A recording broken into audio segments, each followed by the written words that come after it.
गांव में राजू नाम का एक सब्जी वाला रहता था। वो सब्जी बेचकर अपने परिवार का पेट भरता था। सब्जी ले लो सब्जी, हरी हरी सब्जी। अरे सब्जी ले लो सब्जी, हरी और ताजी सब्जी। अरे सब्जी वाले, टमाटर कैसे दिए? 100 रुपए किलो दीदी। ये तो बहुत महंगे हैं, रहने दो रहने दो। अरे दीदी, सब्जियों का भाव बहुत बढ़ गया है, ले लो, आपको इतने ताजे टमाटर कहीं नहीं मिलेंगे। नहीं नहीं, मुझे नहीं चाहिए। सब्जी ले लो सब्जी, हरी और ताजी सब्जी ले लो। आज तो कोई मेरी सब्जी नहीं खरीद रहा है। राजू की एक भी सब्जी नहीं बिकती और वो घर चला जाता है। पिताजी आ गए, पिताजी आ गए। सुमन, तुम पिताजी को परेशान मत करो, वो थक गए होंगे। जाओ जाकर खेलो। ठीक है माँ। क्या हुआ जी, आप परेशान से लग रहे हैं? आज एक भी सब्जी नहीं बिकी, ना जाने किसका मुंह देखकर उठा था। आप चिंता क्यों करते हैं? सब्जी आज नहीं बिकी तो क्या हुआ, कल बिक जाएगी। देखते हैं। सब्जी ले लो सब्जी, हरी और ताजी सब्जी ले लो। भैया, मुझे थोड़ी सब्जियां दे दो। कौन सी सब्जी चाहिए? पालक, टमाटर और थोड़ी धनिया दे दो। ये लीजिए आपकी सब्जी। कितने पैसे हुए? आपको जितने सही लगे उतने दे दीजिए। क्यों भाई, ऐसे क्यों बोल रहे हो? आज मेरी कोई सब्जी की बिक्री ही नहीं हुई। आप पहले ग्राहक हैं, इसीलिए आपको सही लगे वो दे दीजिए। ठीक है भैया, ये लो। ग्राहक बिल्लू को पैसे देकर चला जाता है। सब्जी ले लो सब्जी, ताजी ताजी सब्जी। बेटा, इतनी महंगी सब्जियां हैं, कैसे लूं? क्या करूं काका, सब्जी के भाव आजकल बहुत कुछ ज्यादा ही बढ़ गए हैं। शाम को राजू घर आ जाता है। क्या हुआ जी, आज सब्जी बिकी या नहीं? हाँ, लेकिन बहुत कम सब्जी ही बिकी है। सब्जी आजकल बहुत महंगी है, इसलिए लोग सब्जी ही नहीं ले रहे। मुझे एक उपाय सूझा है। कैसा उपाय? मैंने सुना है कि शहर में सब्जियों में डालने के लिए एक खाद आती है, जिसे डालने से सब्जियां ज्यादा होती है। आप शहर जाकर उसे ले आइए, फिर हम सस्ते दामों में सब्जियां बेचेंगे। अच्छा, अगर ऐसा है तो मैं कल ही शहर जाकर वो खाद लेकर आता हूँ। राजू शहर से केमिकल वाली खाद लेकर आ जाता है और फिर उसे अपनी खेतों में डाल देता है। कुछ दिनों बाद, सीमा तुम सही कह रही थी, इससे तो सब्जियां बहुत जल्दी हो रही हैं और सुंदर भी दिख रही हैं। राजू सब्जियां लेकर गांव में बेचने जाता है। सब्जी ले लो सब्जी, ताजी ताजी सब्जी और सस्ती वाली सब्जी। क्या सस्ती सब्जियां? हाँ भाई, अब सब्जियां सस्ती हो गई हैं। जितनी सब्जियां लेनी है ले जाओ। हाँ, मुझे भी सब्जी दे दो। राजू की ठेले की सारी सब्जियां बहुत जल्दी बिक जाती है और वो मुस्कुराते हुए घर आ जाता है। अरे वाह, आज तो बहुत खुश नजर आ रहे हो। लगता है आज आपकी सारी सब्जियां बिक गई हैं। हाँ सीमा, आज तो मेरी सारी सब्जियां बिक गई, इसीलिए मैं तुम्हारे और सुमन के लिए कपड़े और मिठाइयाँ लेकर आया हूँ। अरे वाह पिताजी, आप तो दुनिया के सबसे अच्छे पिताजी हैं। अब राजू रोज इसी तरह सस्ती सब्जियां बेचता है और पैसे कमाता है। सीमा, मैं सोच रहा हूँ कि शहर जाकर और खाद ले आऊं। ज्यादा खाद डालने से ज्यादा सब्जियां उगेंगी, फिर ज्यादा सब्जियां बेचकर हम ज्यादा पैसे कमा सकेंगे। ठीक है जी। राजू शहर जाकर और खाद ले आता है और ज्यादा सब्जियां उगाकर बेचने लगता है। देखते ही देखते उसके पास बहुत सारे पैसे हो जाते हैं, लेकिन उसका लालच अभी भी खत्म नहीं होता। सीमा, मैं अपनी सब्जियों की दुकान और खोलना चाहता हूँ ताकि और पैसे आ सके। जैसा आपको ठीक लगे, लेकिन थोड़ा संभल कर, कहीं ये लालच हमें महंगा न पड़ जाए। अरे तुम चिंता क्यों करती हो, कुछ नहीं होगा।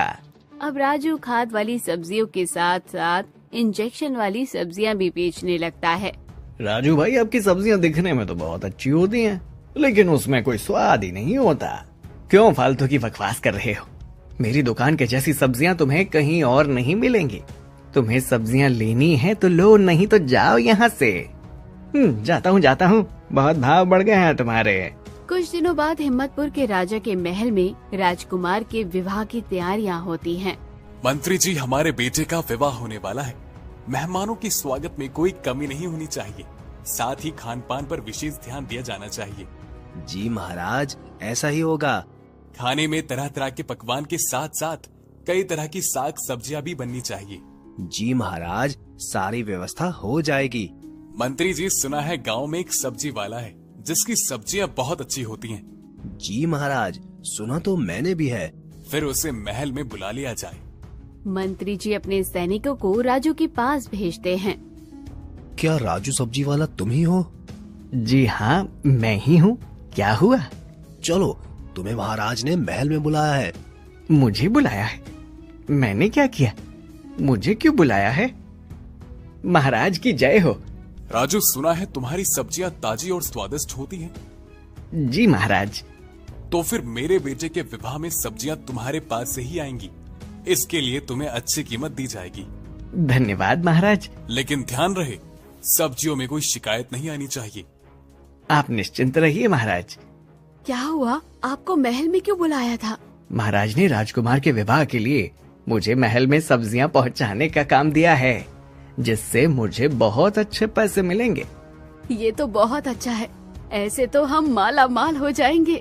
हाँ, सही कहा तुमने। विवाह वाले दिन राजू महल में सब्जियां पहुंचाने लगता है। उसी दिन बहुत से पकवान बनते हैं। मंत्री जी, आपने सारे पकवान बहुत अच्छे बनवाए हैं। धन्यवाद महाराज। सभी लोग महल की दावत का मजा लेते हैं। वाह, खाना तो बहुत ही लजीज बना है महाराज। धन्यवाद धन्यवाद। महाराज, महाराज। क्या हुआ मंत्री जी? आप इतने घबराए हुए क्यों हैं? महाराज, वो जो मेहमान। मेहमान? क्या हुआ उनको? सब ठीक तो है ना? नहीं महाराज, कुछ भी ठीक नहीं है। बातें मत घुमाओ, सही से बताओ क्या हुआ है। मेहमानों की तबीयत अचानक खराब हो गई है। सभी लोगों के पेट में दर्द हो रहा है। तो देर क्यों कर रहे हैं? जल्दी से वैद्य जी को बुलाया जाए। वैद्य जी आ गए हैं। ठीक है, चलिए। प्रणाम महाराज। वैद्य जी, बताइए इन्हें किस कारण यह समस्या हुई है? महाराज, खराब खाने की वजह से इन्हें ये समस्या हुई है। खराब खाने की वजह से? लेकिन हमने तो अच्छे से खाना ही बनवाया था, और वह भी बिल्कुल ताजा खाना। महाराज क्षमा करें, लेकिन मेरी समझ के मुताबिक तो यही वजह है। खैर, मैंने उन्हें दवा दे दी है। कुछ ही समय में उन्हें आराम मिल जाएगा। मंत्री जी, तुरंत महल के बगीचे में आइए। मुझे आपसे कुछ बात करनी है। जो आज्ञा महाराज। मंत्री जी, यह एक बहुत ही गंभीर समस्या है। ऐसा नहीं होना चाहिए था। महाराज, हमने तो सभी चीजें बिल्कुल ताजा मंगवाई थी। पता लगाइए किस चीज से यह परेशानी हुई है। अगर यह किसी की लापरवाही निकली तो उसे तुरंत दंड दिया जाएगा। जैसी आपकी आज्ञा महाराज। राजा के आदेश पर मंत्री जी तुरंत खोजबीन शुरू कर देते हैं और अपने सैनिक को राजू के घर भेज देते हैं। राजू, तुरंत महल चलो, तुम्हें महाराज ने बुलाया है। सीमा, मैं महल में जाकर आता हूँ। लगता है महाराज ने इनाम देने के लिए मुझे बुलाया है। ठीक है जी। महाराज की जय हो। राजू, तुम अपनी सब्जियों में क्या डालते हो? राजू घबराते हुए, मैं तो कुछ नहीं मिलाता हूँ महाराज। राजू, सच सच बताओ, तुम्हारी सब्जियों को खाने से हमारे मेहमानों की तबीयत खराब हो गई है। महाराज, मैं तो केवल इनमें एक खास तरह की खाद डालता हूँ, जिससे ये अच्छी तरह से बढ़ती है। महाराज, ये जो खाद सब्जियों के लिए इस्तेमाल करता है, उससे गांव के कई लोग बीमार हो गए हैं। वहीं से मुझे पता चला कि सब्जियों के कारण ही हमारे मेहमान भी बीमार हुए हैं। इसे तुरंत जेल में डाल दिया जाए। महाराज क्षमा करें, मैं आगे ऐसा नहीं करूंगा। इसका काम क्षमा के काबिल नहीं है। मंत्री जी, मेरी आज्ञा का तुरंत पालन हो। जी महाराज।